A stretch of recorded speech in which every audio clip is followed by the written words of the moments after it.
one did you Yeah, get? I had the bacon or the sausage. The sausage. Okay, great, thanks. Okay, here. Where you going? All right, don't worry. Tom!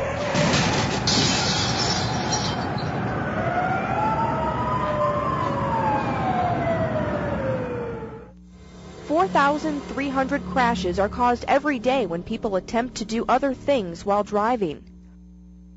Some shave, put on lipstick, or eat behind the wheel. Others talk on the phone, tend to children's needs, or read. Multitasking has become a way of life, but when we multitask while driving, we put our lives and the lives around us at risk. It's important to just drive. Just how can distractions affect you? Looking away from the road is a distraction we all experience. The longer you take your eyes off the road, the more likely you are to be involved in a crash. If you're traveling 55 to 60 miles per hour and look away for just 3 seconds, you've traveled the length of a football field without paying attention to the road. Any action that takes your eyes from the road is dangerous. For example, getting something out of the drink holder can be difficult. More distracting is returning a drink to the holder.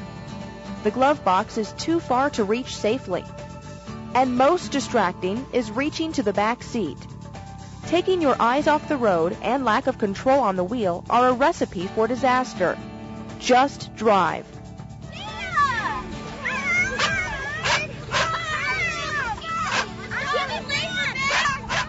What is your typical driving routine? Do you often drive with small children or pets in your car? Both can be distracting to a driver. Find quiet activities to keep children occupied so you can concentrate on driving. If the children require attention, pull off the road to attend to their needs. Pets can become agitated or excited while riding in a car.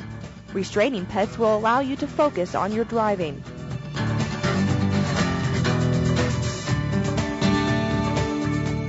Novelist Stephen King could probably write a book about the terror a dog can create in a moving vehicle.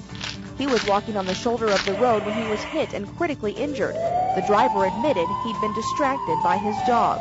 Another reminder that we should just drive. Multitasking is trying to do more than driving behind the wheel, like dialing or talking on a cell phone, adjusting the radio or changing cassettes or CDs, eating, drinking, or smoking, reading or taking notes, attending to children, shaving, applying makeup, combing hair, or other grooming activities, or even conducting in-depth or heated conversations with passengers. Doing any of these while driving increases the likelihood that you'll be involved in a crash. Advancements in technology are supposed to make our lives easier and less complicated. But look at this virtual office. Driving has become secondary to everything else. Act responsibly. Pull over to a safe area and only use these devices while parked. When you're driving, just drive. Cell phones can be invaluable in emergency situations on the road, but there is a right and a wrong way to use them. Don't answer or dial a phone while driving. Let calls go to voicemail or ask a passenger to answer.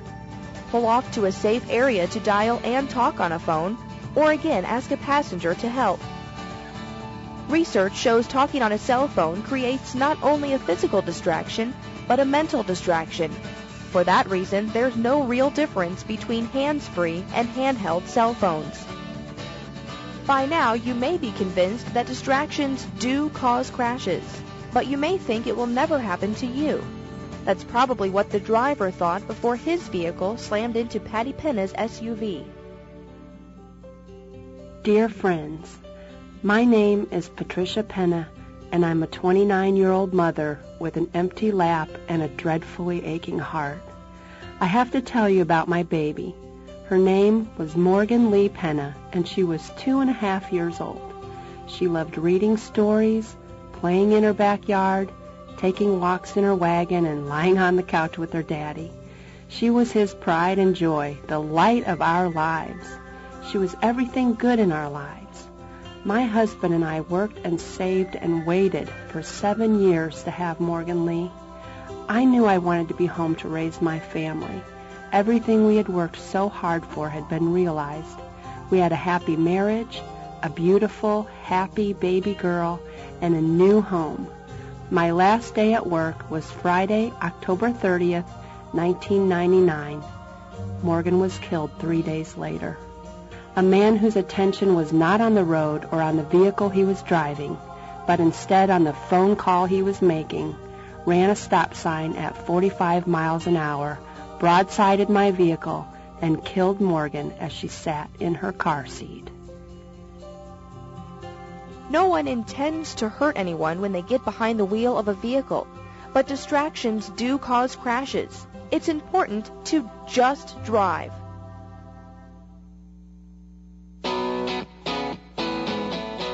You've seen a number of driving distractions in this video. Can you put yourself in any of these situations? Are you putting your life and the lives of others in danger by driving with distractions? Instead of driving with distractions, we urge you to avoid them with the 3 Ps. Before driving, prepare. Plan your route. Select CDs or cassettes. Eat. Shave, apply makeup, or comb your hair. Pull over to a safe area to dial numbers or talk on the phone. Care for kids or pets. Pick up things from the floor. Look at a map. Use office equipment. Or ask a passenger to search for loose items. Adjust the radio. Change cassettes or CDs. Read directions. Answer the phone. We urge you to evaluate your driving skills and pass the word. Driving distractions are dangerous and can be fatal. It's important to just drive. Log on to countryfinancial.com for more information on driving distractions. While you're there, take the Are You Distracted quiz. You can also request free literature.